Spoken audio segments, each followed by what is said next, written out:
일상생활에서 자주 사용하는 복사지. 지금 보이는 이 세 장의 종이가 다 같은 종이로 보이시나요? 이 중에는 생명을 지키는 마법의 재생종이가 숨어 있습니다. 우리가 무심히 쓰는 복사지로 한 해에 700만 그루의 나무가 베어지고 그중 315만 그루가 바로 휴지통으로 버려집니다. 전 세계의 종이 사용을 위해 매 2초마다 축구장 하나의 원시림이 사라지는 현실에서 재생종이 한 장이 숲을 살리고 나아가 지구의 생명을 살릴 수 있다면 그건 분명 마법의 재생종일 것입니다. 이러한 재생종이 사용과 같은 푸른빛 생명운동을 이끌어가며 작은 실천의 위대한 가치를 알려주는 곳. 작은 것이 아름답다. 자가를 소개합니다.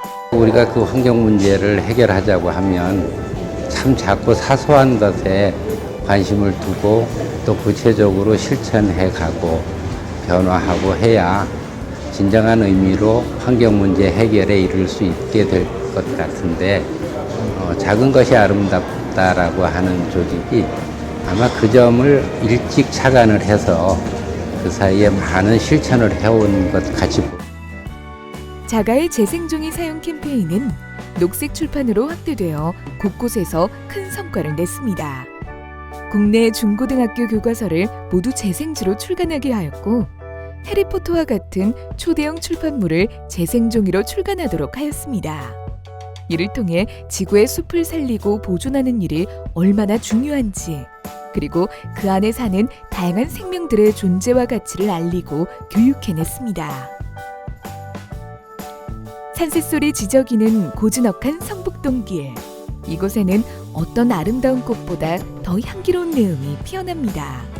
작은 것이 아름답다는 19년간 같은 이름의 월간지 자가 출간을 통해 대중들의 생명 존중 의식을 고취하는 생명 문화 운동을 전개했습니다. 화학물질에 대한 경고, 슬로푸드, 공정 여행, 탈핵 실전 연습, 공유의 삶 등 매회 새로운 기획을 통해 독자들에게 큰 반향을 불러일으켰습니다. 우리 아이에게 작은 것이 아름답다는 엄마가 보는 너무 자연스러운 잡지예요. 그래서 아이가 굉장히 자연스럽게 그런 가치에 동의를 하면서 컸던 데서 그 어떤 교육보다 작은 것이 아름답다를 보는 부모의 이 교육이 우리 아이들에게 많은 영감과 그 부모가 말하지 않는, 강요하지 않는 어떤 가르침을 주지 않았나 저는 그렇게 생각을 해요. 이렇게 자가를 사랑하는 사람들 스스로 익세 모임을 만들어 나누고 참여하고 실천하며 살고 있습니다. 엄마로부터 아이에게로, 일상에서 세상 밖으로 자가는 생각과 이야기가 크고 거창하기만 한 것이 아니라 삶을 통해 보여줄 수 있는 것이라고 말합니다. 뿐만 아니라 자가는 아름다운 우리말인 한글의 가치를 더욱 빛내기 위한 언어 환경 개선 운동도 함께 실천하고 있습니다. 재생 종이를 쓴다든지 그런 실천하는 것이 아름다웠는데 거기에 쓰는 말, 글 정말 고유 토박이 말을 살려 쓰려고 노력하는 그런 것을 보면서 이분들이야말로 언어 문화 개선 모범이다.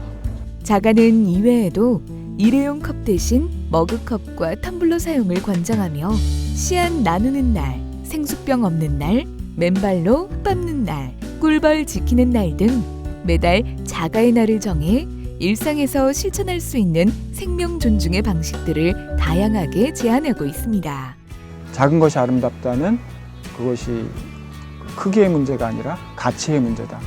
그리고 우리에게 어떻게 살게 하는가, 어떻게 살 것인가 하는 그런 고민을 던져주는 그런 이야기가 아닌가 싶어요. 종이에서 숲을 보고 물 한 잔에서 흐르는 강과 바다를 상상하는 삶을 함께 고민해 나아가는 곳. 작은 것이 아름답다. 이곳에서 조금씩 천천히 내딛어가는 발걸음은 해오름 달부터 매중 달까지 1년 내내 언제나 계속될 것입니다.